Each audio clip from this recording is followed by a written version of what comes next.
For years, Melis Vera had been the Service Omega of the Dawn Hollow Pack. The one who healed the animals nobody wanted. The one who stood in the back row. The one they only tolerated as long as she was useful and forgot the moment she was not. That day, she had used the last jar of winter salve to save an old, abandoned wolf instead of saving it for a noble family's pup. The council did not forgive that.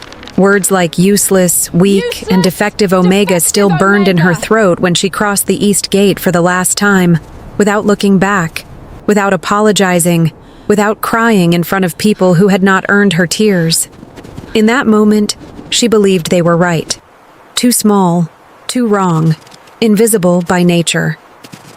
And then the river overflowed, and she heard the sound, a deep crack, followed by a violent dragging beneath the frozen surface, as if something enormous were fighting not to disappear into the current. And she stepped into the freezing water without thinking, because that was how she had always been. Heart first. Common sense second. Regret never. She did not know there were 15, did not know what they carried, did not know what that icy current was about to bring to her. And when she reached the last wolf, silver-furred, with a presence that did not ask for space but simply took it, something inside her recognized a thing her mind had not yet learned to name. It was not fear. It was worse. It was the beginning of everything. On that snow-covered bank, with numb fingers and a heart beating faster than the cold could justify, Melis still believed she was only saving one more animal lost to the current. She did not yet know that some destinies arrive soaked, and that this one, in particular, would have no intention of letting her go.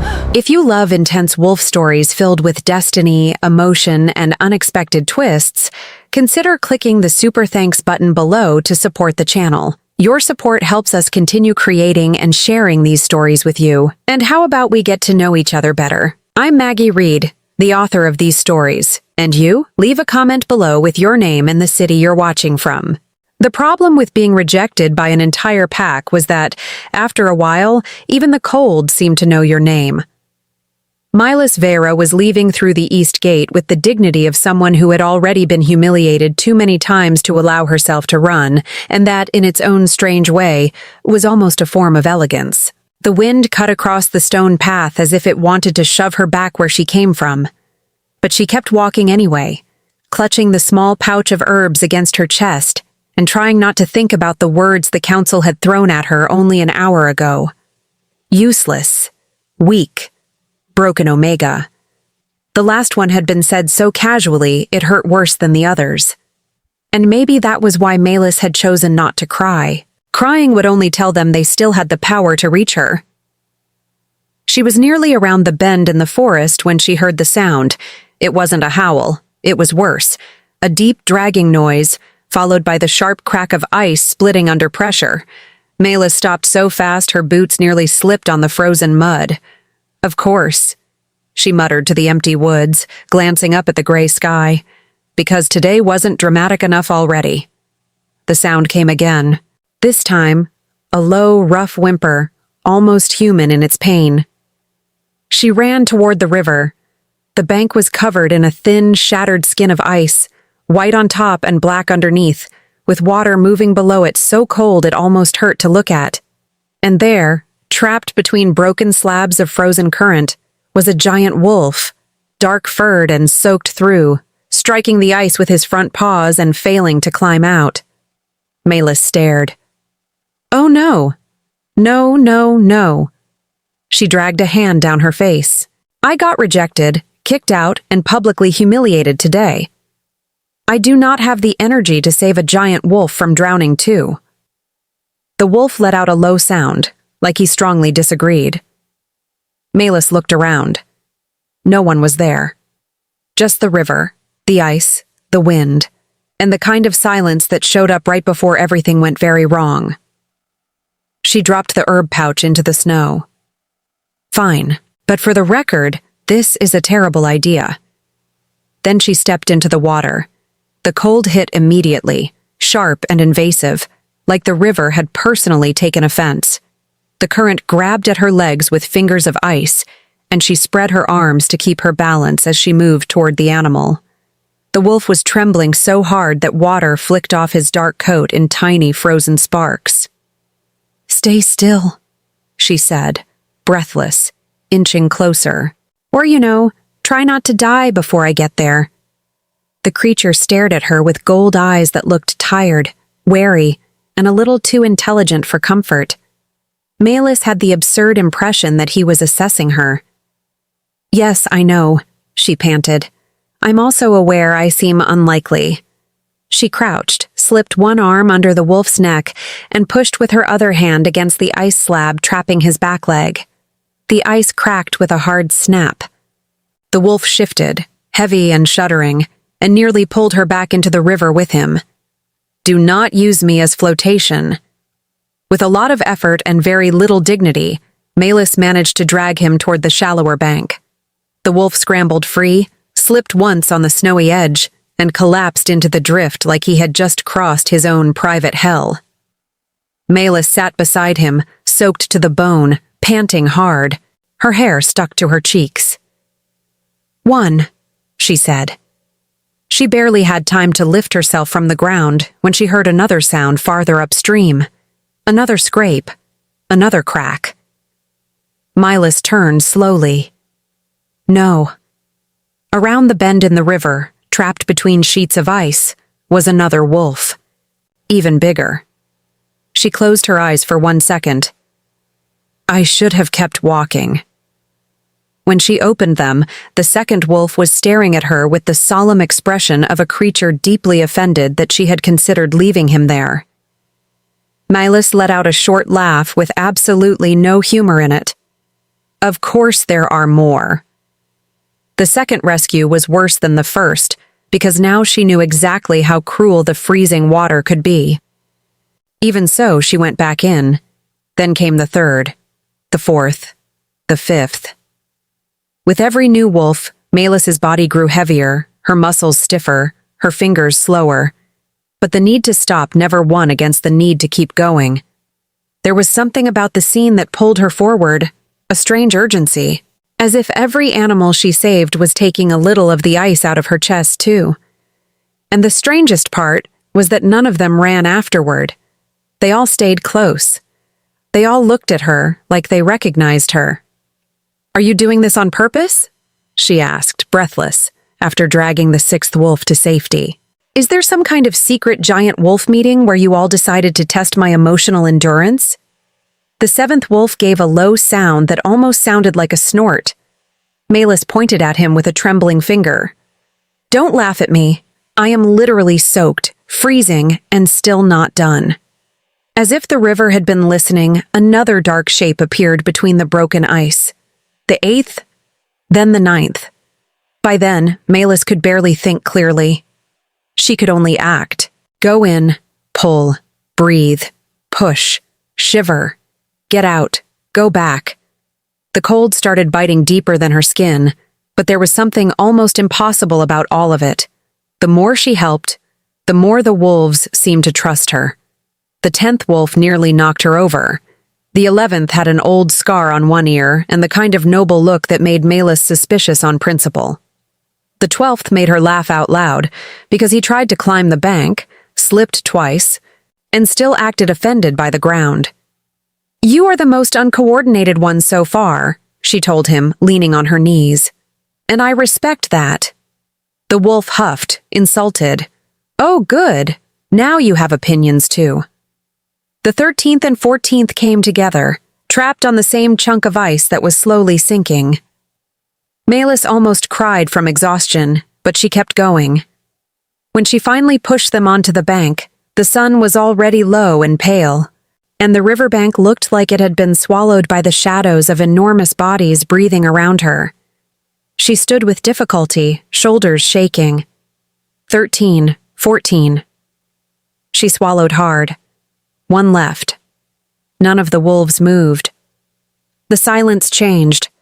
Even the wind seemed to thin out.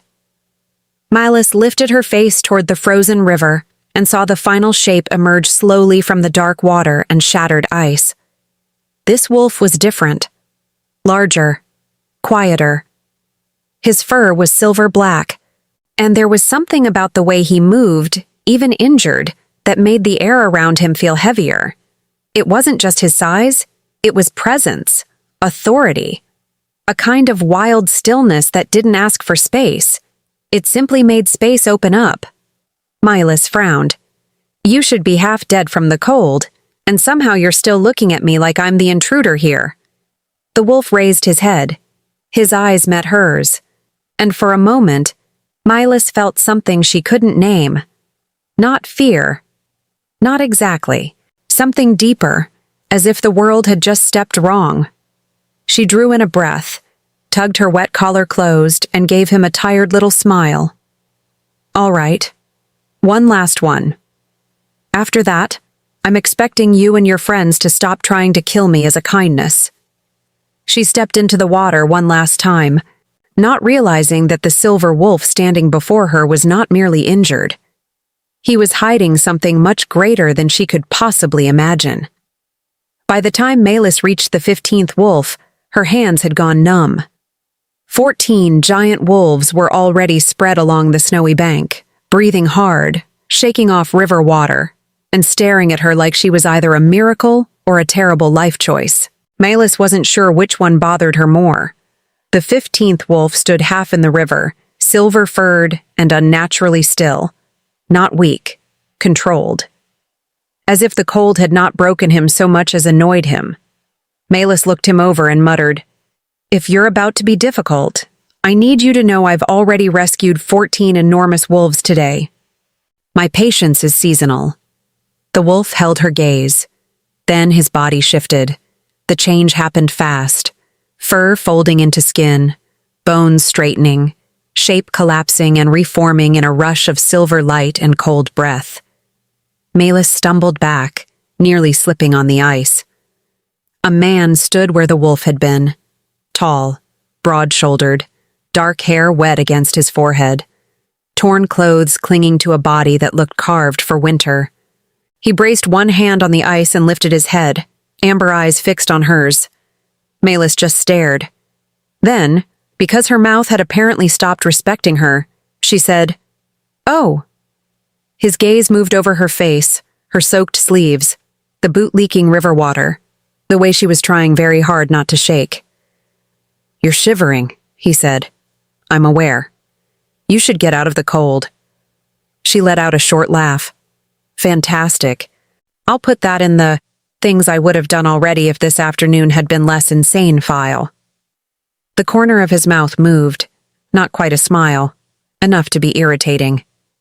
Malis crossed her arms, or tried to.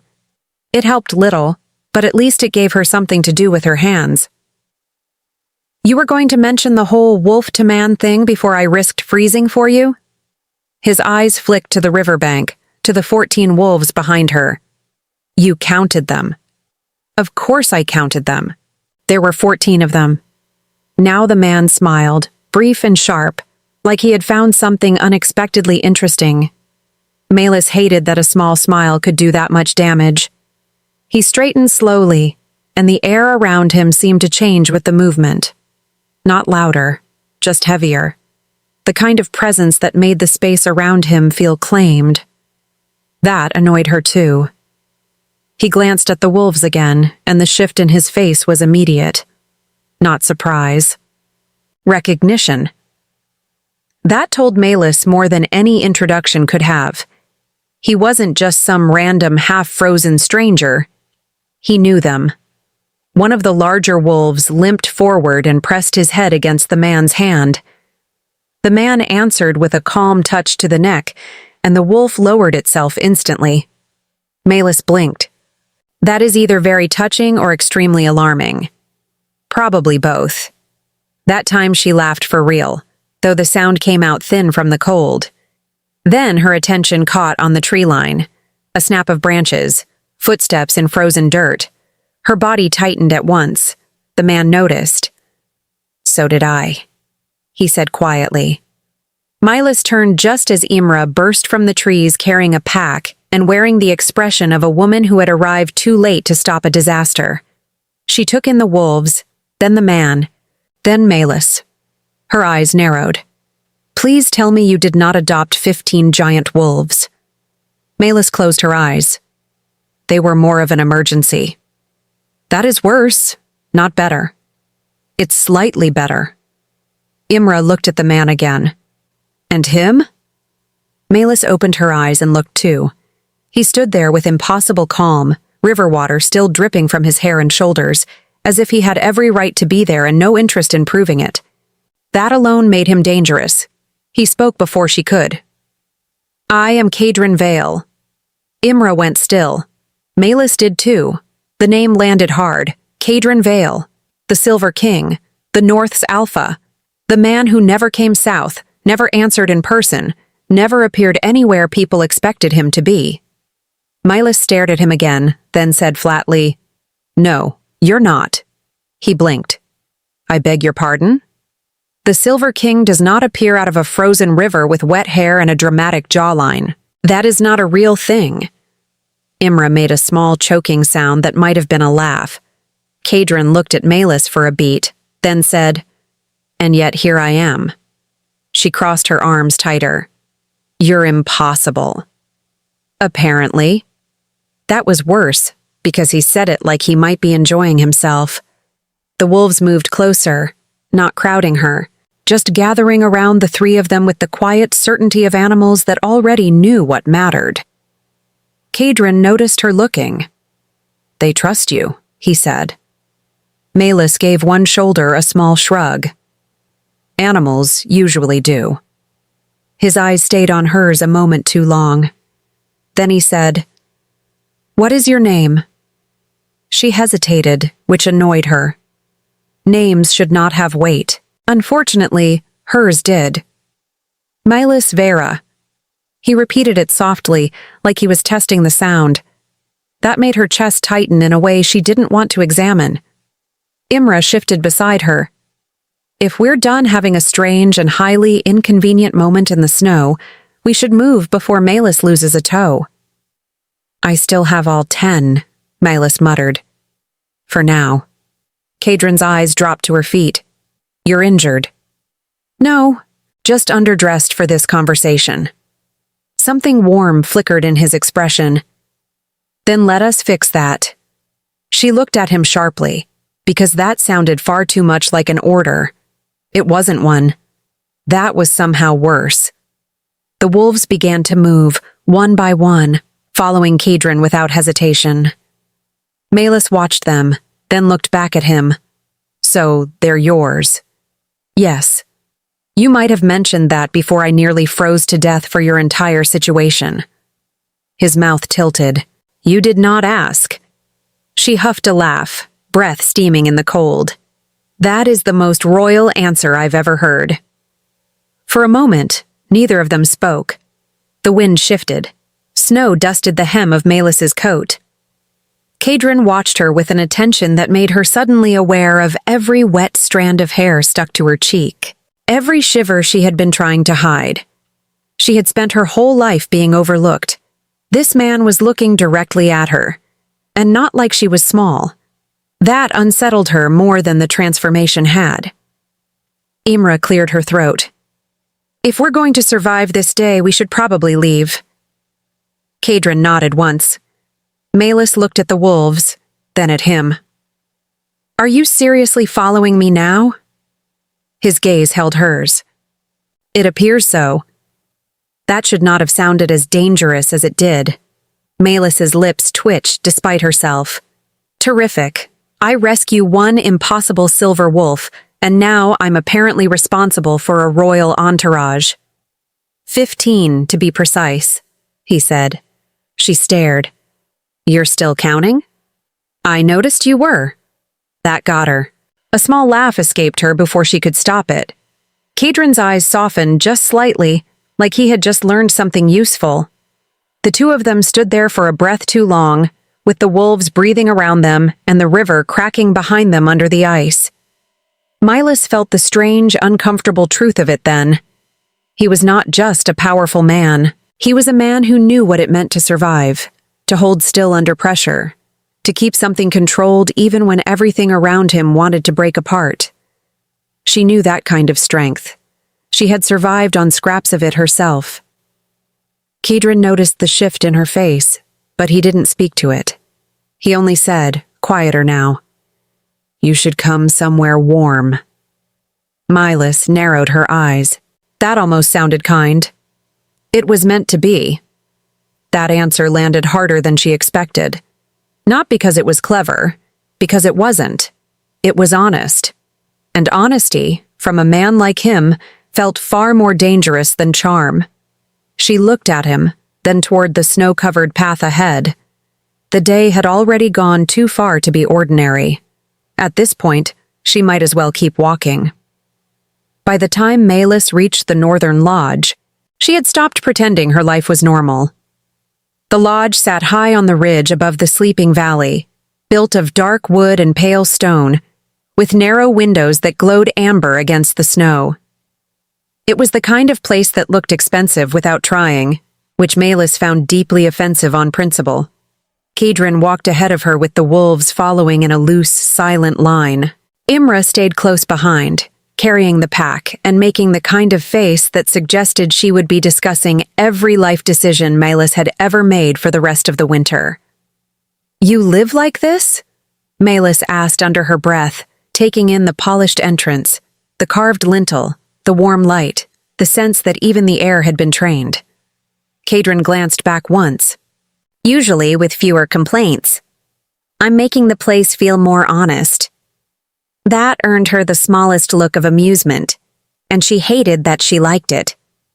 Inside, the lodge was warmer than it had any right to be. Firelight moved over stone walls, cloaks hung in neat rows, and the scent of cedar and smoke wrapped around everything. It should have felt welcoming. Instead, it felt like standing in a room where important people had already decided what would happen next. Mylis was still peeling snow from the hem of her coat when a woman entered from the far corridor.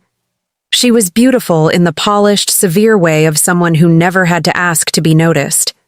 Dark hair pinned back, pale blue eyes, a long silver dress that moved like it had been tailored for ceremony and not for comfort. She stopped the moment she saw Kedron. Noticed Mylis a second later. The air changed. Mylis knew that feeling. The tiny shift in attention. The invisible tightening of a room when someone important realized there was now competition. The woman's gaze went first to Kedron's face, then to the wet mark on his coat where Mylis had grabbed him in the river, then to the wolves crowded by the door. Her mouth curved very slightly, not friendly. "So this is where you disappeared to," she said. Kedron's shoulders went still, not tense, controlled, which, Mylis had learned in the last hour, was never a good sign. "Cirrus." "Ah." That explained the expression. Mylis watched the woman's eyes travel over her once, slow and cool, and stop with the polite precision of a blade finding a seam. Kedron did not introduce them, which was apparently answer enough. Cirrus looked at him again, and there was something old in the look. Familiarity, yes, but not warmth. More like a promise that had been waiting too long to be spoken aloud. "You were meant to return before dawn," she said. "I had other concerns." The woman's gaze flicked to Mylis again. Other concerns. Mylis smiled before she could stop herself. It was small, dry, and probably reckless. "Hello to you too." Cirrus looked at her as though she were a stain that had learned to speak. "And who, exactly, are you?" Mylis opened her mouth. Kedron answered first. "The woman who saved my wolves." That made Cirrus blink once, only once, but the coldness in her face sharpened. "How fortunate for you," she said to Mylis, though her words were aimed like a warning. "Some people collect gratitude, others collect attention."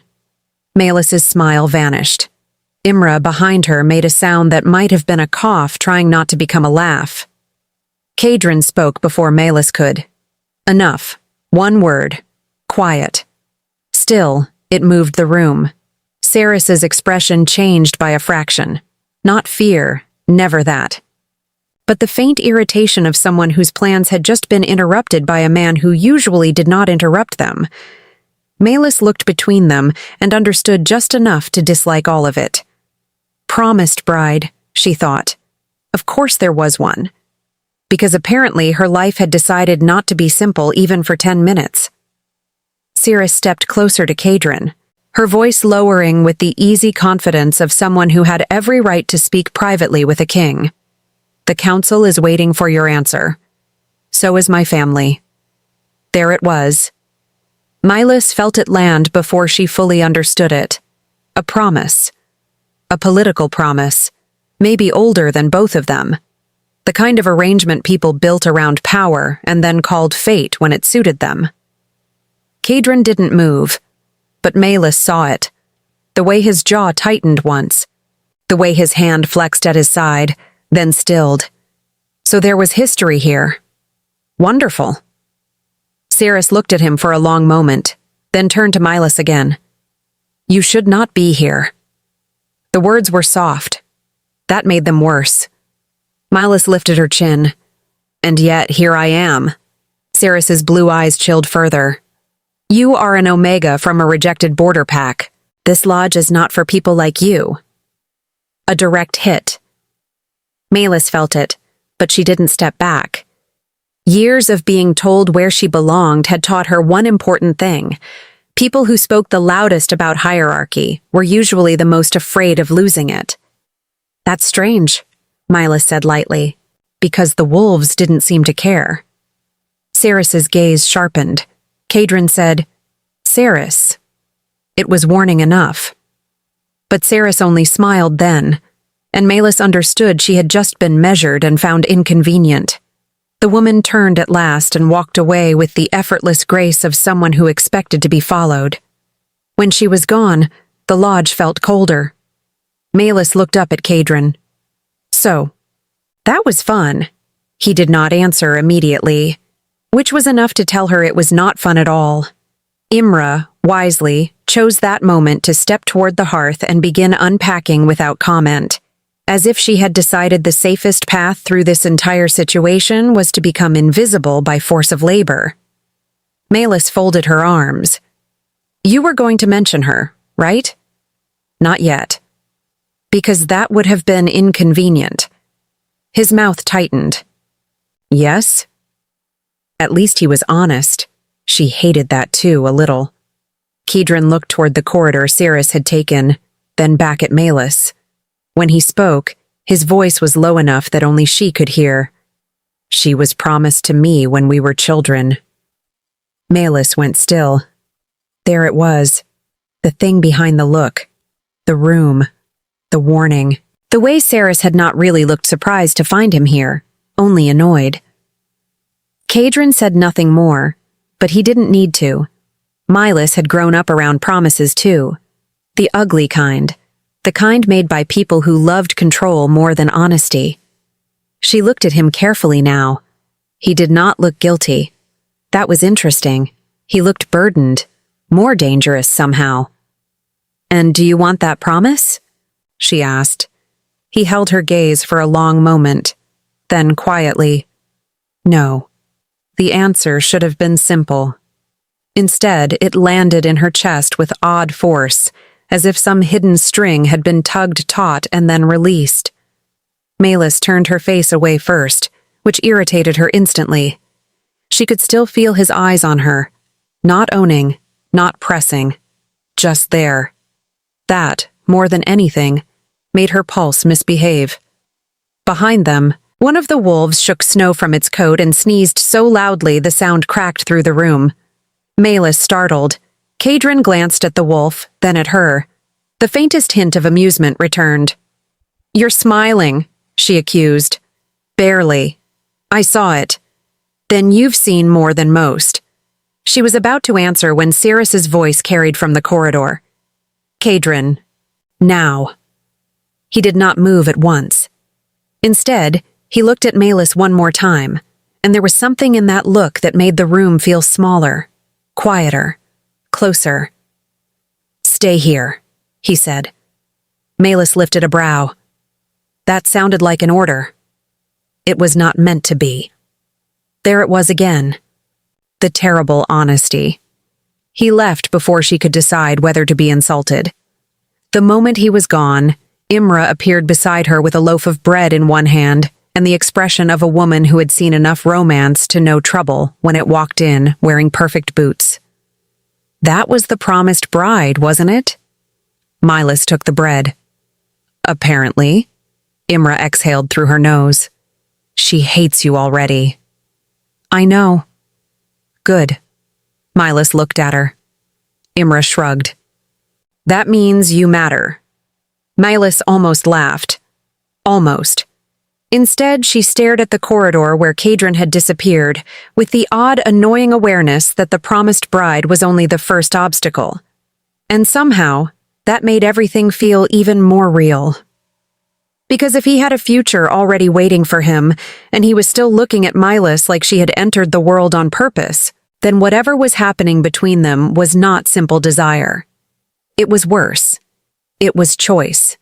And choices, Milas knew, were always the things that cost the most. Milas did not like being told to stay anywhere, especially not by a man who looked at her like he had already decided she belonged in his orbit. So, naturally, she stayed exactly where he asked for 5 whole minutes, which was longer than she usually gave anyone, and a personal record she had no intention of admitting out loud. The lodge had settled into evening. Firelight moved over the stone walls.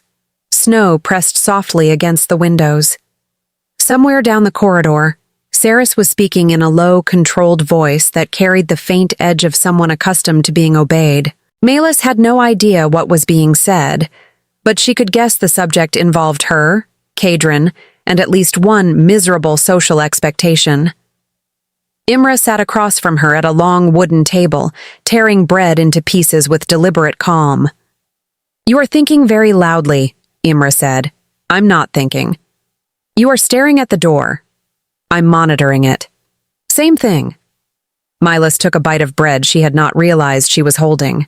It was warm, good, and far too expensive tasting for something served in a place where people spoke like they were balancing knives on their tongues. Across the room, the wolves had spread out with the ease of creatures who knew exactly where they were wanted. Some rested near the fire. Some sprawled by the windows. One enormous black wolf had chosen the rug like it was a throne and seemed deeply satisfied with that decision. Milas glanced at them, then back toward the corridor. She really hates me, she muttered. Imra gave her a flat look. That is not the question, Milas sighed. You're going to say the question is whether I care. The question, Imra said, is whether he does. Milas stopped chewing. For a second, she pretended not to understand. Then she made the mistake of looking up. Kadrin had just returned. He walked in with the kind of composed silence that made people part around him without realizing they were doing it. Snow was in his dark hair. His coat was half open. His expression was controlled in that same maddening way that made Milas feel as if he were always holding back the last part of a sentence. He looked across the room, found her immediately. Something in her chest answered before she gave it permission. 2. Milas held still, which was harder than it should have been. Kadrin crossed the room with a wolf at his heel and stopped beside the table. His gaze dropped briefly to the bread in her hand. You ate, he said. It was such a plain thing to say that it almost threw her off. Milas lifted a brow. I was told to stay close. No one mentioned starving quietly while I did it. The corner of his mouth moved. It was becoming a problem how often that happened. Imra looked between them and very clearly decided to become fascinated by the table. Kadrin pulled out the chair beside Milas, but did not sit. Instead, he rested one hand on the back of it and looked at her with a steadiness that made the whole room feel narrower. The council wants to speak with you. That was not what she expected. Milas blinked once. Why? Because you saved my wolves. And? And because Saris has already told them you were not invited. Milas let out a short laugh, more disbelief than humor. Of course she did. His eyes held hers. You are not to meet them alone? I wasn't planning to. Good. The word came out rougher than the rest. It should not have mattered. It did. Mylis lowered her gaze, mostly because she did not trust the expression on her own face. The silence between them was not empty. That was the worst part. It was full of things neither of them had named yet, and somehow those things were getting louder. Kadrin spoke again, quieter now. Come with me. Mylis looked up. That sounds like trouble. It is. She almost smiled. Honest again. His gaze moved over her face, brief and warm in a way that had no business existing in a room this cold. You prefer it? No, she said. I just don't trust men who are polite about disasters. That got a real smile out of him. Small, brief, and entirely unfair. Imra made a sound like she had just bitten into something sour. I'm going to pretend I don't see this. Mylis rolled her eyes. See what? Imra pointed her bread at the two of them. That thing, the staring, the ridiculous aura, the way the room changes every time he walks closer to you. Kadrin looked mildly amused. Mylis looked offended, mostly because it was all true. I have no idea what you mean, she said. Imra snorted. Liar. Kadrin's attention returned to Mylis. The council chamber is below the West Hall. You can enter with me, or wait here. Mylis studied him. He wasn't asking like a king. He was offering like a man who knew the difference. That, more than anything, made her decide. I'm not waiting in a room full of wolves while your future bride sharpens her opinion of me. His expression flickered. Very little. Still, she caught it. You noticed that, he said. Mylis's smile turned thin. It was difficult to miss. For one breath, they stared at each other. The air between them felt charged in a way Mylis did not yet trust. Not soft, not safe, but alive. Like standing too close to a fire and pretending the warmth was the only thing you felt. Kadrin held out his hand. Not far. Not forcefully. Just enough to make the choice visible. Mylis looked at it, then at him. Then, because she was apparently committed to making her own life difficult, she placed her hand in his. His fingers closed around hers with surprising care. The contact was brief. It was also devastating. Mylis felt it all at once, the heat of his palm, the steadiness in his grip, the strange immediate certainty that he was being careful with her on purpose. Her pulse jumped hard enough to annoy her. Kadrin's thumb brushed once over her knuckles as if he had not meant to do it. The gesture was tiny. It nearly undid her. Imra watched them with the expression of someone witnessing a storm begin indoors. Right, she said, getting to her feet. That's enough for me. Mylis pulled her hand back too quickly and hoped no one noticed. The wolves did. Of course they did. One of the smaller ones made a curious sound that was almost a laugh, which made her glare at it. Kadrin caught the movement. Ready? He asked. Mylis lifted her chin. No. His mouth curved. Good. Then you're honest too. He turned and started toward the West Hall, and after half a beat Mylis followed. Because apparently, the day had reached the stage where she was no longer sure whether she was being led into danger or toward the only place she wanted to be. The corridor narrowed as they walked. Stone underfoot, torchlight on the walls, the soft echo of their steps, his measured and hers still carrying the unevenness of someone who had not yet fully thawed from the river. Kadrin slowed without being told. Mylis noticed. Of course she did. You always walk like this, she asked. Like what? Like the world is trying to catch up. He glanced at her. Usually it is. She huffed a quiet laugh. That sounds exhausting. It is. The answer came too easily. For a second, the corridor felt less like a royal hallway and more like a place where two tired people had accidentally found each other in the middle of a storm. Mylis looked ahead, then back at him. "You really were a wolf." "I still am." That should have sounded strange. Instead, it sounded like a truth he had long since accepted. She nodded once. "Good. I was beginning to worry I imagined the whole thing." "No." He said it so simply that she looked at him again. Cadron kept his eyes forward, but his voice lowered. "You saved 15 of us." The words settled in her chest. She had not expected them to matter that much. Melis looked away first, because that was easier than letting him see the shift in her face. They reached the top of the west stair, where the torches burned lower and the air changed. Cooler, heavier, more formal. The kind of place where decisions were made by people who had never once had to drag a wolf out of a river. Cadron stopped at the archway and looked at her. "Stay close." Melis stared at him. "You keep saying that like it's not a problem." His gaze held hers, calm and unreadable and far too close to tender for a man in his position. "It is a problem," he said. "That's why I'm saying it." Something in her chest tightened, not fear. Worse. The chamber doors opened inward. Voices waited beyond them. And Melis, who had survived rejection, ice water, and 15 enormous wolves, found herself taking one breath before stepping forward beside the man who looked at her like she was the only thing in the room worth protecting. The council chamber was colder than the rest of the lodge. That was the first thing Melis noticed. The second was Ceres. She stood at the far side of the room in a gown the color of winter steel, one hand resting lightly on the back of a carved chair, as if she had been waiting there long enough to grow comfortable with the idea. 3 elders sat behind a narrow stone table.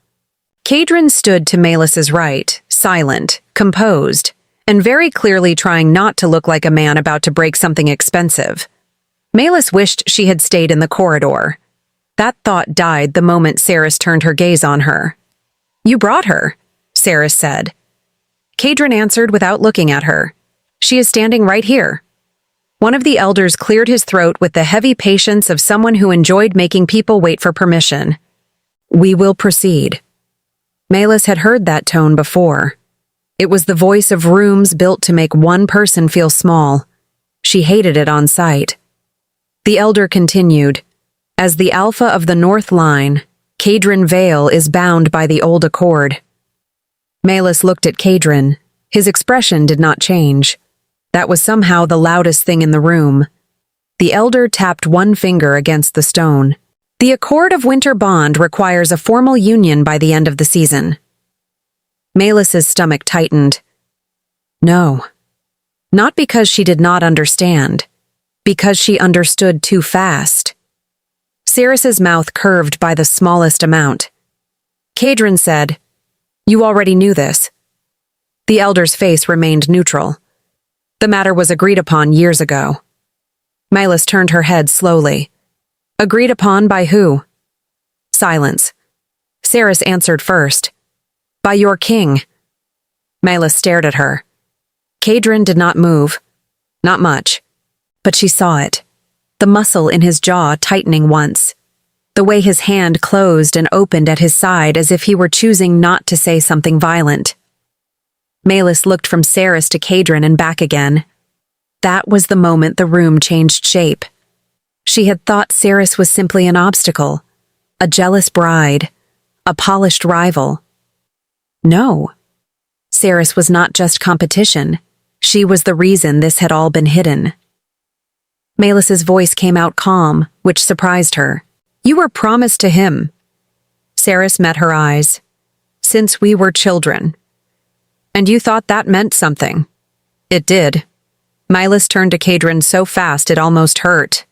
"Did it?" His silence was answer enough. The chamber went still. Even the fire in the braziers seemed to settle. Melis felt her pulse in her throat. Not because she was hurt. Not yet. Because the air had shifted so sharply she could feel the edge of the cliff before she saw it. "Tell me," she said. that you didn't know I would be standing here looking stupid while everyone around me discussed your future like I was a stray that wandered in by mistake. Kadrin's eyes met hers. He looked tired. That was somehow worse than apology. I didn't know you would be involved. Malis laughed once. Not because it was funny. Because if she didn't laugh, she might do something else. Saris's voice cut in, cool and neat. You were never meant to be involved. That did it. Malis turned on her. Then why am I here? Saris's expression sharpened. Because you saved his wolves. That does not make you his equal. The room held its breath. Malis felt something hot and clean rise inside her. Not shame, not fear, rage. And before she could stop herself, she heard her own voice say, No, but it might make me the first person in this room who actually chose to come here. The words landed hard. One of the elders looked offended. The other two looked interested. Kadrin's attention shifted to her in a way so immediate it almost felt physical. Saris noticed. Of course she did. Her eyes cooled further. You do not belong in this conversation. Malis smiled, and this time it was not a pleasant expression. No, she said. I think I do. She looked at Kadrin. Did you plan to marry her? The question hit the room like dropped glass. Kadrin did not answer immediately. That was the wrong answer. Malis nodded once, more to herself than anyone else. Good, great, wonderful. I rescued 15 wolves and apparently walked straight into a royal disaster. One of the elders cleared his throat, deeply annoyed. This is not a suitable— It's very suitable, Malis snapped. The elder shut his mouth. For a tiny, dangerous second, no one spoke. Then Kadrin did something that made the room go dead silent. He stepped closer to Malis. Not much. Just enough that the space between them changed. Then he said, in a voice that carried through the chamber like a blade laid flat on a table, No. Saris went still. Malis looked up at him. His gaze did not leave hers. I was promised to Saris, he said, but I never agreed to be owned by that promise. The room froze. Malis felt her heart stumble once. Kadrin kept going. The accord was made to secure a line. It was never meant to trap my life. Saris's face had gone very still now. Dangerous still. One of the elders frowned. Your Majesty, no. The word was softer this time. More final. Malis had never heard a room obey silence that fast. Kadrin turned slightly, just enough to face the council, but his next words were still for all of them. I will not enter a bond under obligation. Saris's eyes flashed. And what exactly are you saying? Kadrin looked back at Malis. Something in his expression shifted then. Not dramatic, not theatrical, just honest in a way that made her breath catch. I am saying, he said, that if I choose anyone, it will be because I choose her. The chamber went utterly still. Malis forgot how to breathe. Saris did not blink. Neither did the elders. The words did not land softly. They hit with enough force that Malis felt them in her ribs. Because he had not said, if I am forced. He had said, if I choose. And he had said it in front of everyone. Saris's face changed by a fraction. Hurt, then anger, then something colder than both. That is your answer? She asked. Kadrin's jaw tightened. Yes. You would discard a promise made before you could speak? I am not discarding anything, he said. I am refusing to betray myself. Saris let out a short breath through her nose, almost a laugh, but too sharp to be one. And her? This Omega from the border? Malis stiffened. Kadrin's gaze cut to Saris with enough force to make the older woman finally look the part of someone who had misjudged the temperature in the room. She has a name. Saris held his stare. Malis felt the entire chamber listening now, waiting for the next blow. Kadrin turned fully toward Malis. The move was small. The effect was not. He looked at her like the whole room had disappeared, and only the answer between them remained. "I will not ask you to accept what I have not earned," he said quietly. Melis's throat tightened. He kept his voice low, for her alone. "If you walk out now, I will understand." The room was still there. The council, Ceres, the fire, the old promises, the weight of every impossible thing. But all Melis could feel was him, and the terrifying clarity that he was giving her the one thing no one else ever had: a choice. Ceres saw it too. That was when the real danger began. Not the council, not the vow, not the old accord. Her voice came out like ice cracking. "You cannot do this." Kadrin turned slowly. "I already have." Ceres's eyes flashed. "Then choose carefully." And with that, she reached into the sleeve of her gown and dropped a folded paper onto the stone table. The seal was read. The elders went rigid. Kadrin's expression changed in an instant. Melis saw it before she understood it. Not fear, recognition. One of the elders whispered, "No." Ceres's smile returned, thin as a blade. "The pact has already been filed." Melis frowned. "What pact?"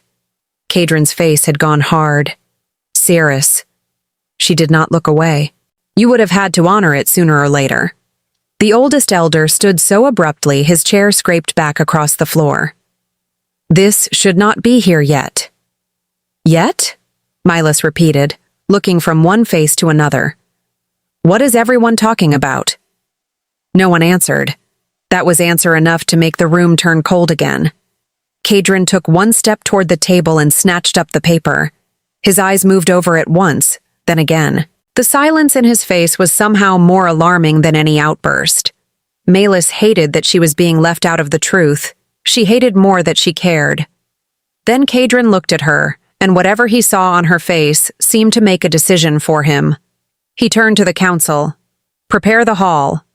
Ceres's head snapped up. "Kadrin, tonight." The word cracked like a struck match. Melis stared at him. "What happens tonight?" He looked at her, and for the first time since the chamber doors opened, she saw the full weight of what he had been holding back. "Tonight," he said, "the North will learn who my bond is." Melis's breath left her body. Ceres went white with fury. The elders looked appalled, and Melis, who had come into the chamber expecting humiliation, found herself standing in the center of a disaster so large it had become almost impossible to look away from. Kadrin reached for her hand, not to claim, not to demand, to steady. Melis let him take it. And somewhere in the room, beneath the shock and the old vows and the sealed paper lying like a threat on the stone table, the entire shape of their story changed. The hall was full before Melis understood she had no way out of it. That was the first thing she noticed. The second was that everyone was pretending not to stare at her, which, to be fair, was failing badly. The northern Great Hall had been stripped for ceremony. Long tables pushed to the walls, braziers lit, wolves stationed along the edges like living shadows with teeth. The air smelled of smoke, cedar, fir, and the sharp, clean bite of winter coming in through the stone. Melis stood beside Kadrin near the center dais, her hand still warm from his. It should not have mattered. It did. Ceres stood across the room near the council bench, dressed in silver and still somehow looking more dangerous than the wolves. She had not spoken since the council chamber. That, Melis had learned, was worse than speaking. Kadrin leaned slightly toward Melis. "Stay with me." She shot him a look. "You keep saying that." "Because I mean it." That should not have made her stomach do that strange, inconvenient little turn. It did anyway. A horn sounded at the far doors.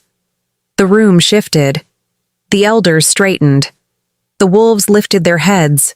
Imra, who had been shoved into the rear ranks by some invisible rule no one had bothered to explain, met Melis's eyes from across the hall and gave her the sort of look that said, "Whatever this is, I am already angry on your behalf." Then the doors opened. A messenger entered with snow on his shoulders and panic in his face. He crossed the hall too quickly for comfort and knelt before the council bench. "The outer line has failed," he said. The room fell dead silent. The oldest elder stood. "Failed?" "The southern ice shelf broke before sunrise. 3 of the boundary wolves were swept under. We lost contact with the Ridge Watch." Milas felt the whole hall tighten. Kadrin went still beside her. The messenger swallowed hard. "There is more. The mark has begun spreading." That phrase landed like a slap. Malis looked at Kadrin. "What mark?" No one answered her. Saris did. "The one on your wrist." Malis frowned. Slowly, she looked down. At first, it was only a faint shimmer under the skin near the inside of her left wrist, so light she might have missed it if the firelight had not caught it. A line. Then another. Thin silver threads, curling outward like frost. Her breath caught. "No," she whispered. The skin beneath the mark warmed, then burned.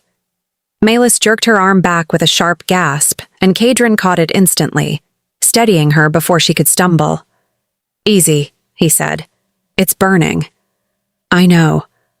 The mark spread another fraction, silver light sliding under her skin in branching lines.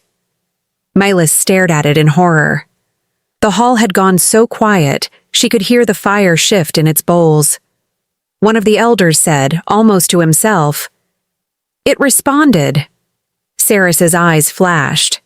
"Of course it did." Malis looked up sharply. "What does that mean?" Kadrin's jaw was tight. That answered nothing, which somehow was worse than an answer.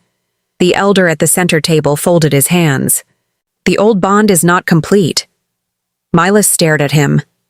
"What old bond?"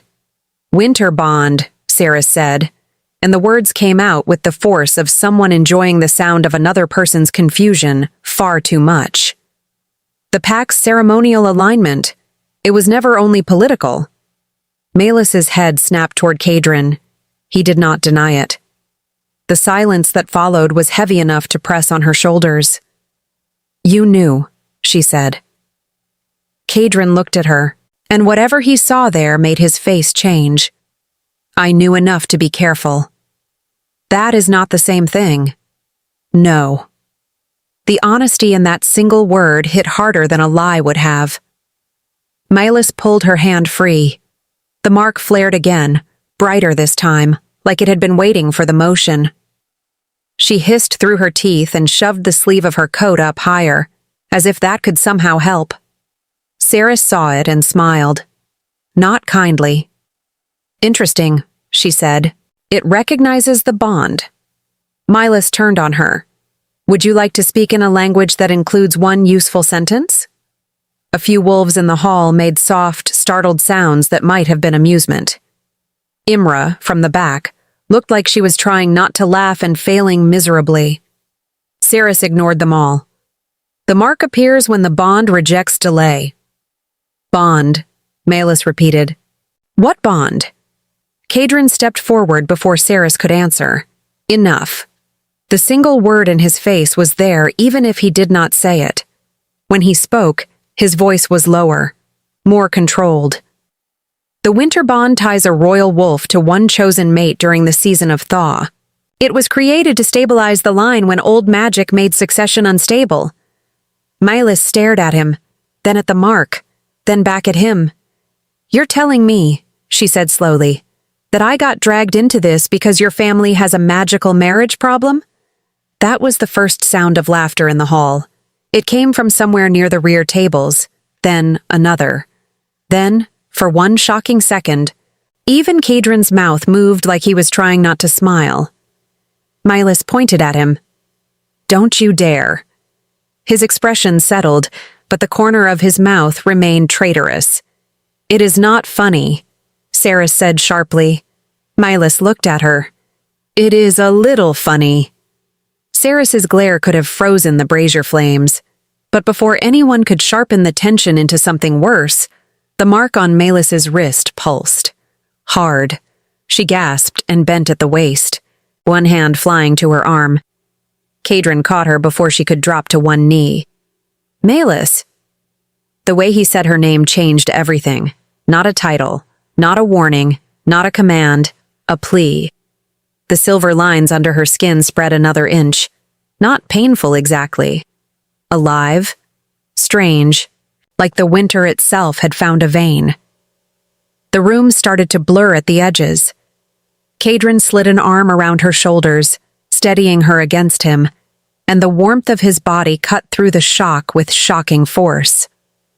Malis looked up at him, breathing hard. This is your idea of keeping me calm? I didn't want this to happen here. You have terrible timing. I know. That almost broke her, not because it was funny, because he sounded furious with himself. Saris stepped forward. The mark should not respond this quickly unless... Unless what? Malis snapped. Saris held her gaze. Unless the bond has already chosen. The entire hall went still again. Malis stared at her. Kadrin did not move. And then, because the world had apparently decided to keep getting worse before it got better, the great hall doors opened a second time. A younger wolf entered, breathless and pale. He spoke to the oldest elder first, but everyone heard him. Another body was found at the south ridge. The elder stiffened. From our pack? The messenger swallowed.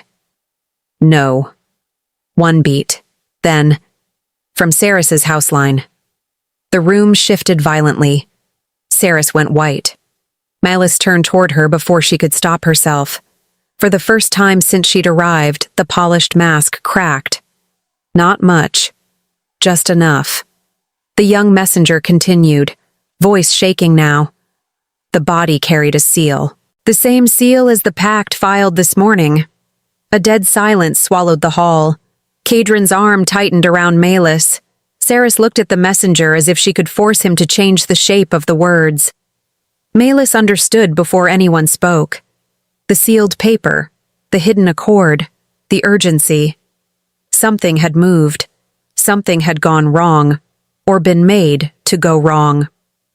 One of the elders spoke first, voice rough. This cannot stand in public. Kadrin's gaze did not leave the messenger. Who found it? Boundary wolves. They brought it in through the lower gate. Another pause. Then the messenger added carefully, There is a note. Every head in the room lifted. The boy held out a folded scrap of dark paper. Kadrin took it, opened it, and read. His face changed. Not much. Enough. Malis felt it in the arm around her, in the sudden stillness of his body. What is it? She asked. He didn't answer at once. Saris's voice was too controlled. Kadrin. He folded the note once and looked up at the room. And then to Malis's shock, he said, Someone is forcing the bond. The hall erupted. Voices overlapped. Chairs scraped. Wolves growled low along the walls. Malis stared at him. Who? His eyes met hers. And in that single look, she understood that whatever had started in the river was no longer just about the two of them. It had become a trap. One set with a promise. One set with a mark. One set with her.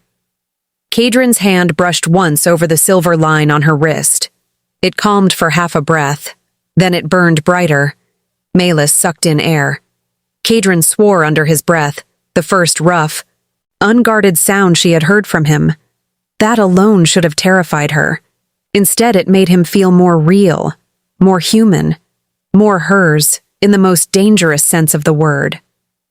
Saris saw the way he looked at Maelis then, and the fury on her face sharpened into something colder. The hall had stopped being ceremonial. It had become a battlefield made of truth. Kadrin straightened, his voice cutting through the chaos. Clear the room. No one moved. He repeated it, louder, now. And this time they did. As the wolves and elders began to shift back, Malis looked down at her wrist again. The silver mark had formed a complete curve now, like a promise or a warning. Kadrin saw it too. When he looked back at her, his expression was quiet and terrible in the way only certainty could be.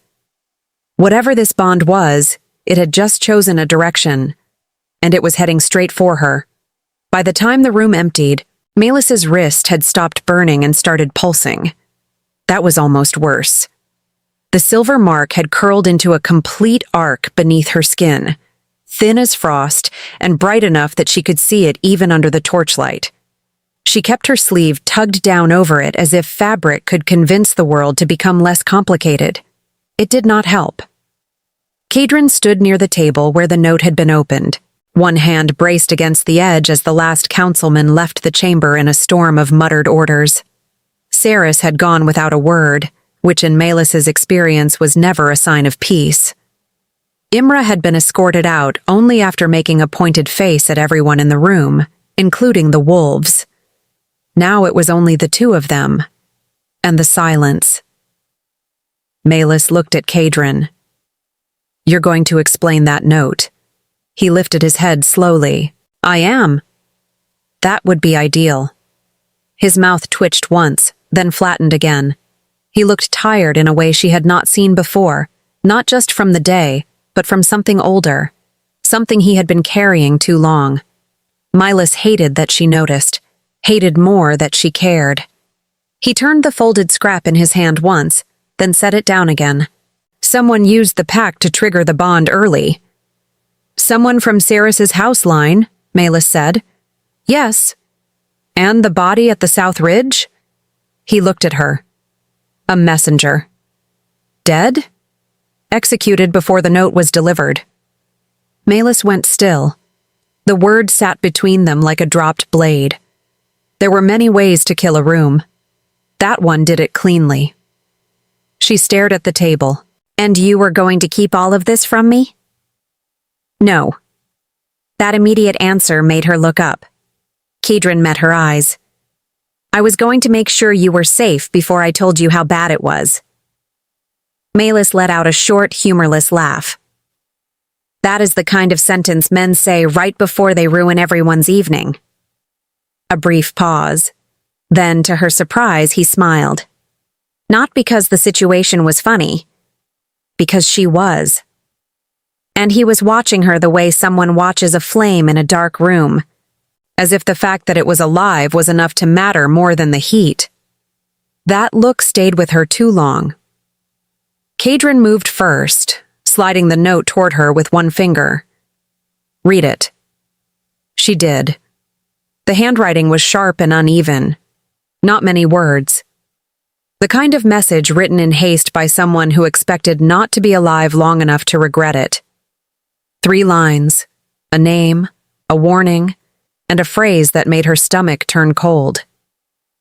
The bond was never meant for the Omega. Melis looked up slowly. "What does that mean?" Kadrin's face did not change. That was the answer she feared most. "It means," he said carefully, "that someone knew you would be pulled into this." Melis stared at him, then at the note, then back at him. "How?" He did not answer. Of course he did not. She set the paper down with more care than she felt. "You're doing that thing again." "What thing?" "The royal thing." His brow lifted. "The thing where you look at me like I'm too breakable to tell the truth to." "I never said you were breakable." "No," she said. "You just keep acting like I am." That hit harder than she meant it to. He straightened. The chamber had gone very still around them. Braziers crackling, stone cooling. The wolves outside shifting now and then with soft, restless sounds. Kadrin looked at her for a long second before speaking. "You are not breakable." The words came low and even. "Then stop treating me like a glass cup." Something changed in his expression then, not irritation, not defensiveness, something more dangerous. He stepped closer, not enough to crowd her, enough to make her aware of every inch of distance between them. "You are not a cup," he said. Melis held his gaze. His voice dropped a fraction. "You are the thing that changes the room when it enters." That should not have done what it did to her. It did. Her throat went tight for no good reason at all. She looked away first, because the alternative was letting him see that the sentence had gone straight through her. Charming, she muttered. Now you sound poetic on purpose. His mouth moved almost into a smile. Almost. Then the chamber door slammed open. Both of them turned. Imra came in fast, pale with anger and holding her cloak in one hand as if she had been running and never intended to stop. She did not wait for permission to speak. Saris is gone. The air changed. Milas felt it immediately. Kadrin's whole posture hardened. Gone where? South corridor. The old passage by the archive stairs. Imra swallowed once. And she did not go alone. Milas frowned. Who was with her? Imra looked at Kadrin first, then back to Milas. That's the part you're not going to like. The room went even quieter. Imra spoke anyway. 2 of the council guards escorted her.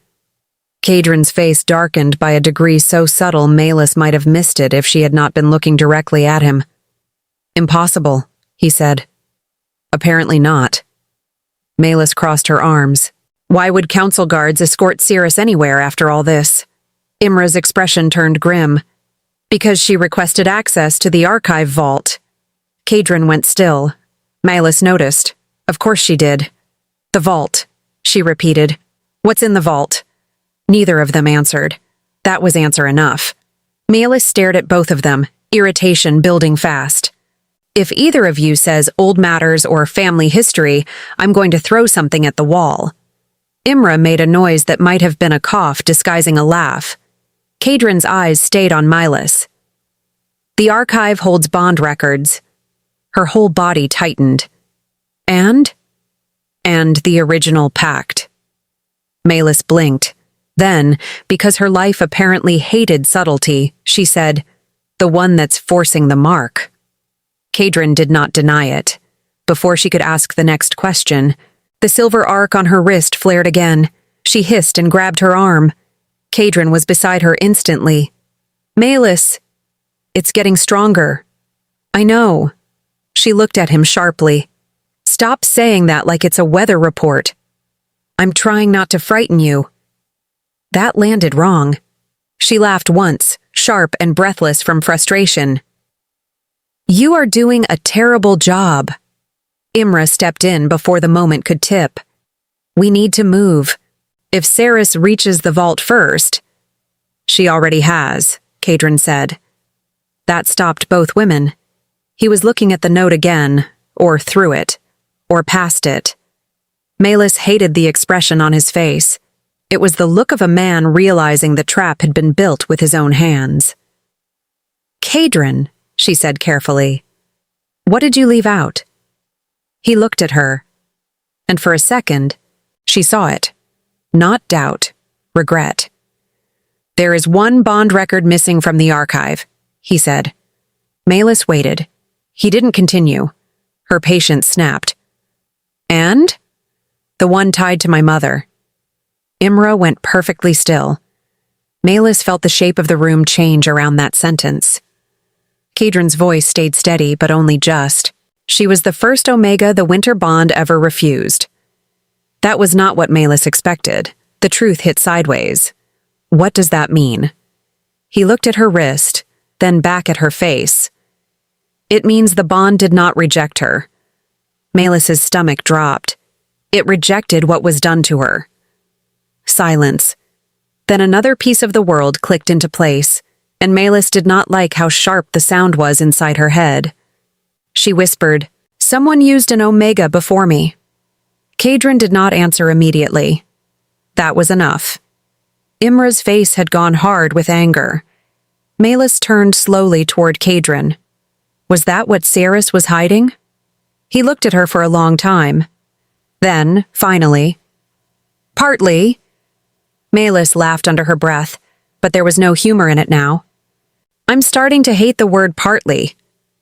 The mark on her wrist throbbed once. Not painful, urgent, as if it had heard its own history spoken aloud and wanted to keep moving. Kadrin noticed her flinch and touched her arm just briefly over the sleeve. The burn eased. Her breath caught. The contact lasted less than a second. It still felt like a promise. Then the entire hall shuddered. Not metaphorically. The stone beneath them gave a low, deep vibration that seemed to roll up from the lower levels of the lodge. Imra's face changed. That came from below. Kadrin was already moving. He grabbed the note, shoved it into his coat, and looked at both of them. Archive vault. Malis stared.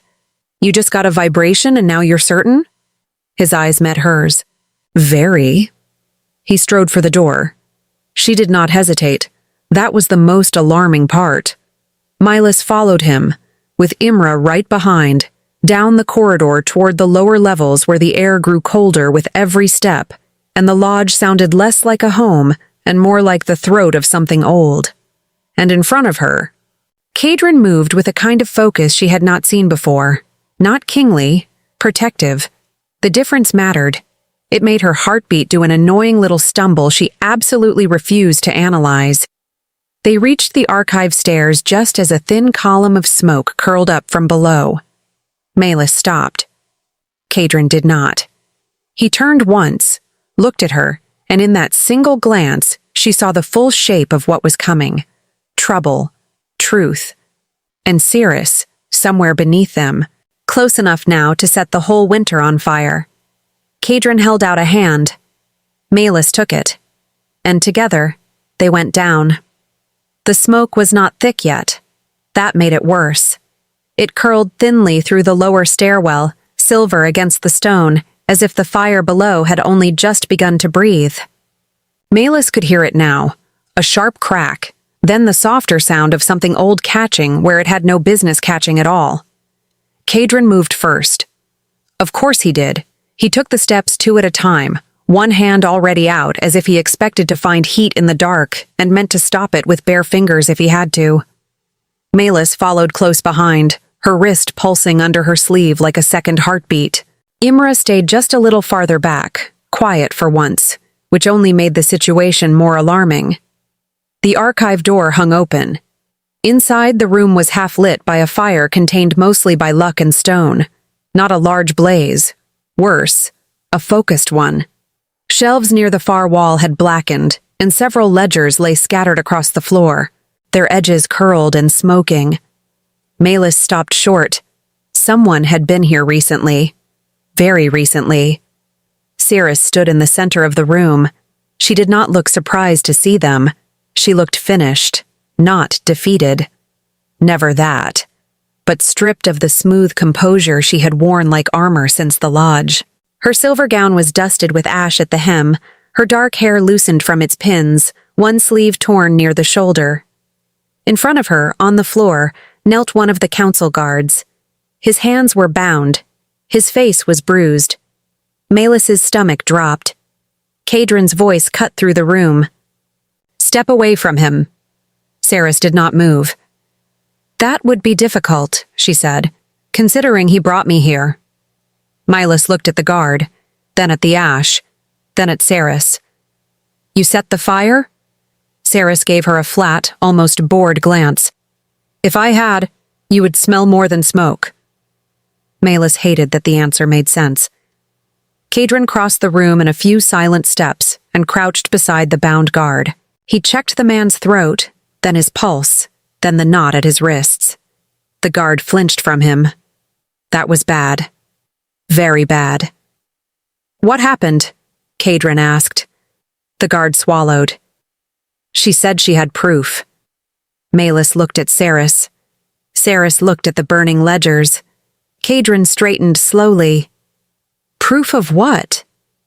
Cirrus's expression did not shift. That the bond was manipulated before. The room went still. Malis felt the words hit and scatter through her like cold water. Imra spoke first. "You brought us down here for that?" Cirrus glanced at her. "I brought us down here because someone tried to burn it all, before the truth could reach the hall." Kadrin turned toward the shelves, then toward the floor. scanning the damage with the sharp, contained attention of a man trying not to decide too fast who to blame. Malus looked at the guard. "Who set the fire?" He shook his head once, fast. "I don't know. I was outside the door. I heard shouting, then smoke." Ceres's eyes narrowed. "Liar." The guard looked at her with raw fury. "You told me to bring you the vault key." Ceres went very still. That was the problem. When she was angry, she looked precise. When she was caught, she looked dangerous. Kadrin noticed. "Of course he did." "Ceres," he said. She lifted her chin. "He was not supposed to be here." "That is not an answer." "No," she said quietly. "It isn't." Malus had seen enough by then to know that this was no longer about jealousy. Not only that, Ceres had walked into the archive for a reason, and whatever she had found, or was about to find, had forced her into the same trap everyone else was in now. That made the room colder than the fire ever could. Kadrin stepped to the nearest shelf and pulled one surviving ledger free. The cover was blackened, but the pages inside were intact. He opened it, then stopped. Malus noticed immediately. "What is it?" He turned the book slightly toward her. The pages were records, lineages, bond filings, old season agreements. And in the center, under a date too old for the current lodge to matter, was a name he did not say aloud. Malus leaned closer. The line beneath it was short. 1 Omega, 1 refusal, 1 fracture. She looked up. "Your mother." Kadrin's face had gone still in that terrible way again. Ceres's voice came flat from across the room. "That was never meant to be in the archive." Malus turned. Ceres looked back at her, eyes pale and sharp. "You knew," Malus said. "I suspected." "No," Malus said, stepping forward, the pressure in her wrist building again. "You knew enough to hide it." Ceres's mouth tightened. "I knew enough to survive it." That stopped Malus. For half a second, the room seemed to shift around that sentence. Kadrin looked up from the ledger. "Explain." Ceres did not answer him first. She looked at Malus, really looked at her, and when she spoke, the edge in her voice was gone. What remained was worse. "Do you think I wanted this?" she asked quietly. "Do you think I wanted a promise tied to a dead mother's mistake and a bond that chooses whichever Omega the old magic can reach?" Malus felt her skin go cold. "Chooses?" Ceres let out one breath. "The bond does not lie. It pulls toward the one it can complete." Imra frowned. "Complete how?" Ceres's gaze flicked to Malus's wrist, then back to her face. "By making her visible." The room went silent. Malus stared at her. The mark burned under her sleeve. Kadrin's eyes changed just slightly. Not fear, understanding. And with that understanding came something sharper, something protective enough to be almost painful to witness. "What did you do?" he asked Ceres. Ceres's shoulders drew back. "I tried to stop this. By burning the archive? By finding the part you all refused to say out loud." Malus's pulse kicked hard. "What part?" Ceres held her gaze for one long second before answering. "The bond was never supposed to choose the king." The words landed like a strike. Kadrin went motionless. Malus looked between them. "Then who?" Ceres's expression did not soften. "The air." Another silence. Then the room seemed to tilt. Imra swore under her breath. Malus stared at Kadrin so hard it almost hurt. He did not move, but everything in his face changed at once. The truth was there now, undeniable in the shape of his stillness. Malus's voice came out smaller than she wanted. "You were the one the bond was rejecting." Kadrin looked at her. It was not a denial. It was something worse. A confirmation he had been carrying alone. Ceres spoke into the silence. The line was altered after his mother refused the first binding. The old magic reacted. It never forgave the house, It only waited for another Omega. Melis's wrist pulsed so hard she clenched her jaw against it. Then she understood. Not all at once, but enough. The bond had reached for her because the old magic had already marked her as its next chance to complete what it had failed to finish years before.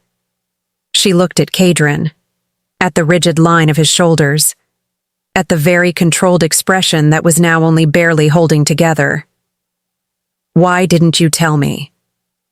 He was quiet for a long beat. Then, "Because I did not want you to become a wound in the middle of a prophecy." That hit her harder than anger would have. Melis swallowed once. Saris watched the two of them with a face gone unreadable again.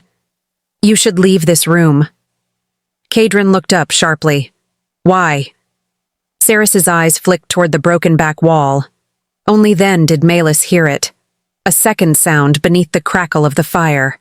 A low, shifting scrape. Something moving behind the shelves. Imra heard it too. Her hand went to her side instinctively.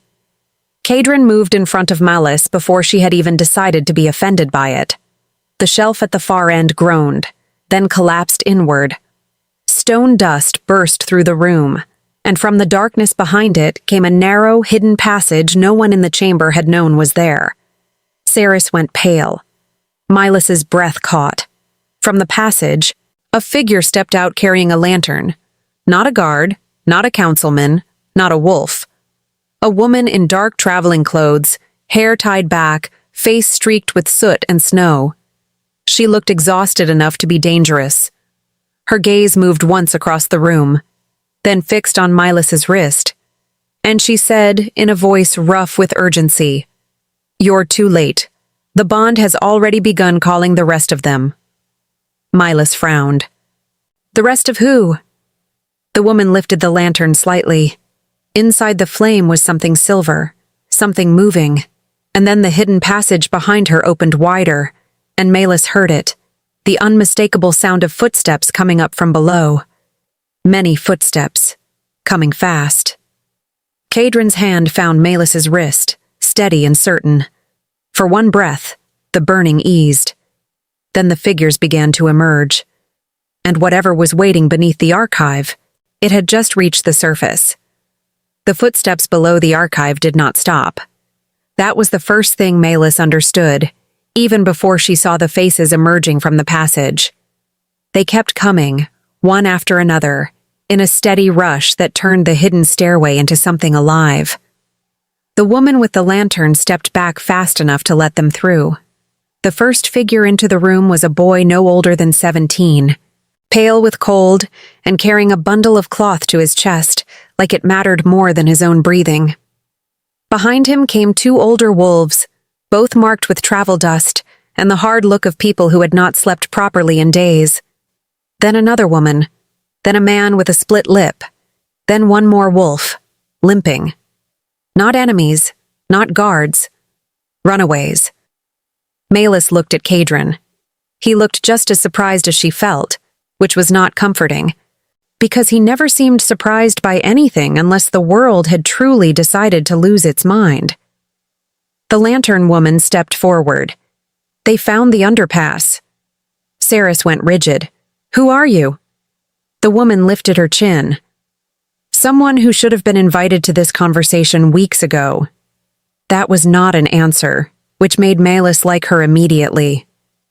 The boy with the bundle looked from one face to another, then stopped at Melis. His expression shifted into something relieved and frightened at once. "It's her," he said. Melis frowned. "Me?" He nodded hard. "The mark started when she arrived." Silence hit the room like snow. Imra made a sound under her breath. "Oh, that is not reassuring." Kadrin turned to the boy. "What mark?" The boy hesitated only long enough to glance at the woman with the lantern. She answered instead. "The old bond awakens in stages," she said. "First the mark, then the call, then the breach." Melis folded her arms, though it did little to settle her pulse. "You keep saying things like everyone here is already supposed to know what they mean." The woman met her eyes. Because most of them do. That stung more than Malus expected. Kadrin stepped slightly closer to her, not touching yet, but close enough that she felt the heat of him through the cold in the room. He was watching the woman now with the kind of still focus that meant he had recognized something about her and didn't like it. "Who sent you?" he asked. The woman glanced at him. "Your mother." That changed everything. It changed the room first. Even Saris went motionless. Milas stared. "His mother is dead." "Yes," the woman said. "That's why she sent what was left." She lifted the bundle the boy had been carrying. Milas expected cloth. Instead, when the boy carefully unfolded it, a small stack of old pages lay inside, tied with black thread. The paper was yellowed, the corners worn, the ink faded, but intact. Letters. Kadrin took one look and went pale. Malus had never seen that happen to him before. Not truly pale. Not as if the blood had left his face all at once. He took the bundle with both hands. Imra moved closer. Saris did not move at all. The woman said, "There were files the archive kept off the record. Things your council never allowed into the main ledger." Kadrin looked down at the top page, then at the seal.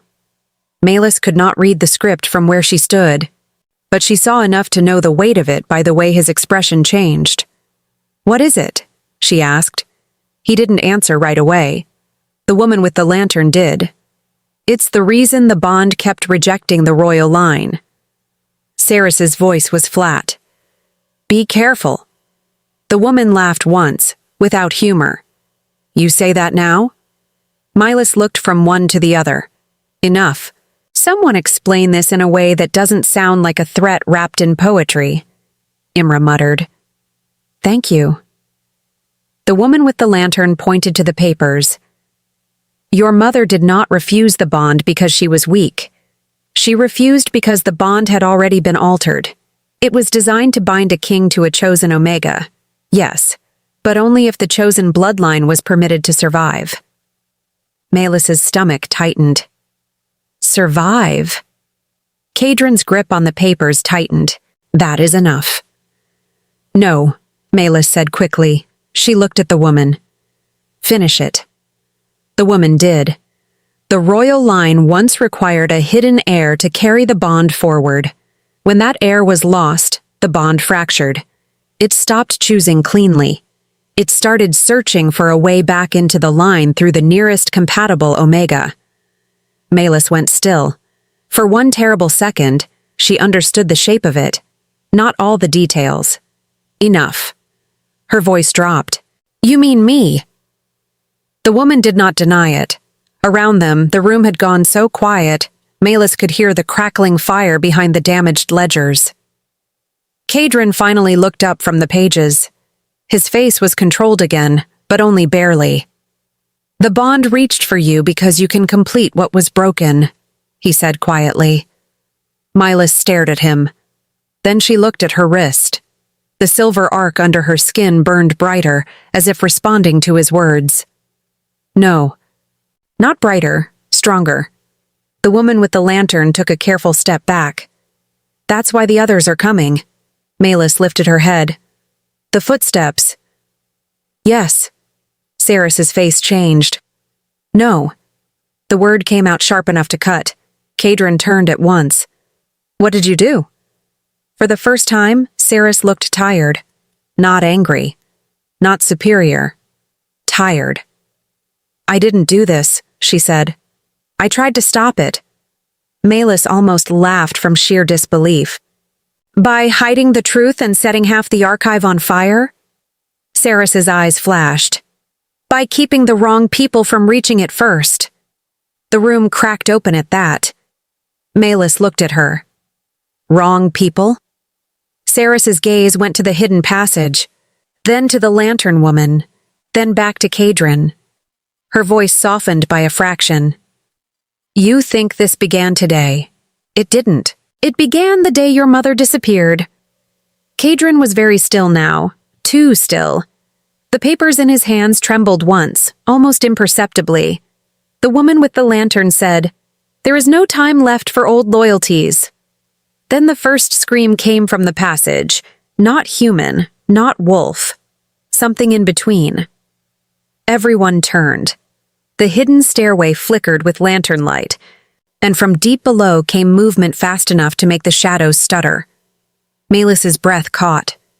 One figure ran into the archive, then another, then another. They were wolves, but wrong somehow. Not in body, in posture. Their eyes were too fixed, their steps too urgent. Their faces marked by the silver sheen of the bond's spread. Melis understood before anyone spoke. The bond had not only marked her, it was pulling others up toward the surface. Kadrin stepped in front of her at once. The first wolf lunged. Imra grabbed a fallen chair and slammed it sideways into the creature's shoulder. The impact sent both back, hard enough to scatter ash over the floor. Saris moved with terrifying speed, not away from the danger, but into it, yanking the second wolf off balance by the scruff of its neck and shoving it into the stone wall. Melis stared, not because Saris was capable, because she had been expecting something else. The lantern woman pulled the boy behind her and barked, "Close the passage." "How?" Melis shouted. "Find the latch under the west shelf." Kadrin was already moving. Melis followed him without thinking, because apparently that was how her body had decided to survive this man, by trusting his direction before her mind could catch up. The shelf was half loose from the collapse. Kadrin shoved it hard. It gave just enough for her to see the iron latch hidden beneath. She crouched, fingers shaking, and caught it. Another wolf crashed against the chamber floor behind her. Melis jerked the latch. Stone groaned somewhere deep below. The passage began to close. The woman with the lantern shouted, "Now!" Kadrin grabbed Melis by the waist and pulled her back just as the narrow stairway sealed shut with a final shuddering slam. Silence hit hard. Then the room breathed. The wolves inside the archive were still. Not gone. Contained. The boy with the bundle sank to his knees. The lantern woman looked toward the sealed passage, then at Melis, and there was a strange relief in her face now, as if some long-delayed moment had finally arrived. "It's begun," she said softly. Melis looked down at her wrist. The silver mark no longer looked like a warning. It looked like a door. Kadrin was still holding her, one arm braced firmly at her side, breathing harder than he had before. She looked up at him. He looked back. For a second, nothing else existed. Then the Hall of Archives trembled again, somewhere below the floor. And the sealed passage answered from the dark. The sealed passage did not stay quiet for long. That was the first thing Melis understood as the last tremor faded through the archive floor. The chamber was no longer the same place it had been an hour ago. Ash darkened the stone. Burned paper lay in curls near the broken shelves. The hidden stairway was gone now, sealed by Kadrin's command and by something older than his voice. For a moment, nobody moved. Then the lantern woman lowered her light and said, "It's finished." Saris laughed once under her breath, but there was no humor in it. "No, it's only been exposed." Melis turned toward her. The room had stopped spinning, but her pulse had not. "Then expose the rest." Saris held her gaze. For the first time, she did not look polished. She looked human. Angry, yes. Guarded, yes. But human. So Melis waited. Saris exhaled slowly. The bond was never a punishment. It was a correction. Kadrin's face tightened. The room became still again. Saris continued, voice low and precise. "Long before your reign, long before your mother, the North Line was divided by a lie. A royal heir was hidden away to protect the bloodline after the first winter fracture. The archive was altered. The bond records were rewritten. The Omega who refused the first binding was made to look disloyal, so the house could preserve its own pride." Melis looked at Kadrin. He did not interrupt. That was answer enough. Saris's eyes flicked to him, then back to Melis. The hidden heir was not lost by accident. He was taken away to keep the old bond from reaching him. Melis's breath caught. The shape of the truth settled in her chest with painful clarity. Kadrin had not been the first choice because he had not been available to choose. He had been hidden, protected, buried under history. She looked at him carefully now, and the anger she expected to feel did not arrive. What she felt instead was worse and gentler, grief for everything he had been denied. Kadrin seemed to hear the silence in her face. "I did not know all of it," he said quietly. "No," Melis said, "but you knew enough to carry it alone." He did not deny that either. The lantern woman stepped forward. "Your mother was the only one who kept the original pages." Kadrin turned to her so sharply the air seemed to tighten. "She knew," he said. The woman nodded. She knew the line was built on a fracture. She also knew the bond would not stabilize until the truth returned. Saris folded her arms. That truth cost her life. A beat. Then the room grew colder. Melis looked between them. Was she killed? No one answered quickly enough. That was answer enough. Kadrin shut his eyes once, briefly, then opened them again. Yes. The word landed like winter. The silence after it was heavy and clean, the kind that follows a truth too long delayed. Melis nodded once, slow. She was not surprised, only sickened by how much sense it made. "And the one who did it?" she asked. Saris's expression hardened. The council split. The loyal side buried the record. The others helped erase it. Imra, still dusted with ash, muttered, "That's a very efficient way to ruin a kingdom." It was almost enough to break the mood. Almost. Melis looked down at her wrist again. The silver mark was no longer burning. It was glowing softly as if waiting. Waiting for what? She already knew. She lifted her head. The bond. Kadrin stepped closer. Not because he needed to possess the answer, because he already understood what she had. "The bond was searching for the missing heir," he said. "And when it found me, it still could not complete itself because the lie remained." Melis looked up at him. He met her eyes with a steadiness that made the rest of the room fade a little. "When it found you," he said, "it found the missing piece. There it was, the last and most dangerous truth. Not because it was grand, because it was simple." Melis felt the weight of it settle through her in layers. The river, the wolves, the mark, the hidden archive, the old fracture. Her life, which had once felt small and rejected, had been standing in the path of something ancient the entire time. She looked at the lantern woman. "You came for the letters." "Yes." "Why now?" The woman's answer was immediate.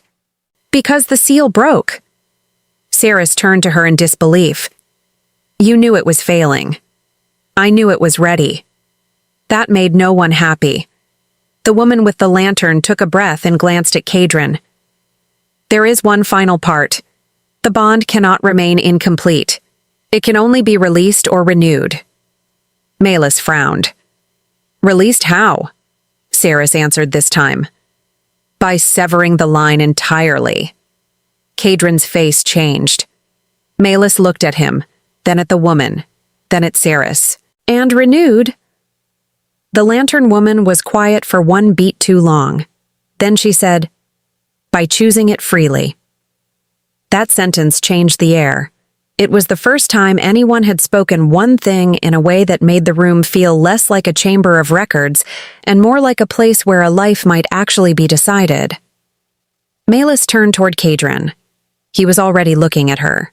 No title, no crown, no counsel. Just him. The mark on her wrist warmed. Not painfully now. Softly, like a pulse answering another pulse. Melis swallowed. "So this is it." Saris's mouth tightened, but she did not interrupt. Kadrin's voice was very low. "No one will force you." She searched his face. There it was again. the thing that had kept undoing her all along. He meant it, not as a performance, not as a gesture, as a fact. Milas looked down at her wrist, then back up. All her life she had been told she was too little, too weak, too ordinary. She had been rejected by a pack that could not see her worth. She had saved wolves because no one else would. She had found a king because the river had decided to hand her one. And somehow, against every sane expectation, that king was standing in front of her asking nothing she had not already chosen. Her eyes stung. She blinked once and hated that it happened. Kadrin reached for her hand, but stopped short of touching it until she nodded. She did. The moment his fingers met hers, the silver mark flared bright through her sleeve. Not pain. Recognition. The room answered with a deep, low hum that moved through the stones beneath their feet. Imra looked around. "Is that normal?" "No," Sarah said at the same time Kadrin said, "Yes." That was the first laugh Malis let out all day. It escaped her before she could stop it, and the sound loosened something inside the room. Even Saris's expression shifted, just slightly. The lantern woman smiled, faint and tired. "It's choosing." Malis looked at Kadrin. "Do you still want this?" He did not hesitate. "Yes." Then he added, "If you do." That should have been enough. It was. And still, because this was the kind of story that needed a final truth before the door could close, Milas looked at him one more time and said, "Then choose me like you mean it." The answer came without drama. Kadrin stepped closer, lifted her hand, and pressed a kiss to the inside of her wrist where the mark shone silver beneath the skin. The room went utterly still. The mark flared once, bright as ice in sunlight. Then the light spread, not outward into destruction, but inward, into warmth. The humming in the stones softened. The air eased. And when the light faded, Milas felt it at once. The terrible pressure she had carried for days, the ache of being pulled by something ancient and incomplete, was gone. Not broken. Restored. The bond had chosen, not as a chain, as a home. Malis looked up. Kadrin was watching her with a face that had lost every guarded edge it had carried since the river. Saris saw it too. For a moment, Malis expected bitterness. Instead, Saris looked away first. When she spoke, her voice was quieter than before. "It should have been me. Not because I deserved him, because I knew the cost." Milas considered her. Then she said, "You did know the cost. That's why you became impossible." That earned the smallest, strangest, almost smile from Saris. Not friendship, not forgiveness, but closure. Enough. The lantern woman gathered the letters at last and handed them to Kadrin. "For the record, your mother was right." His expression softened. "She said the North would not heal by being guarded," the woman continued, "only by being seen." Kadrin bowed his head once.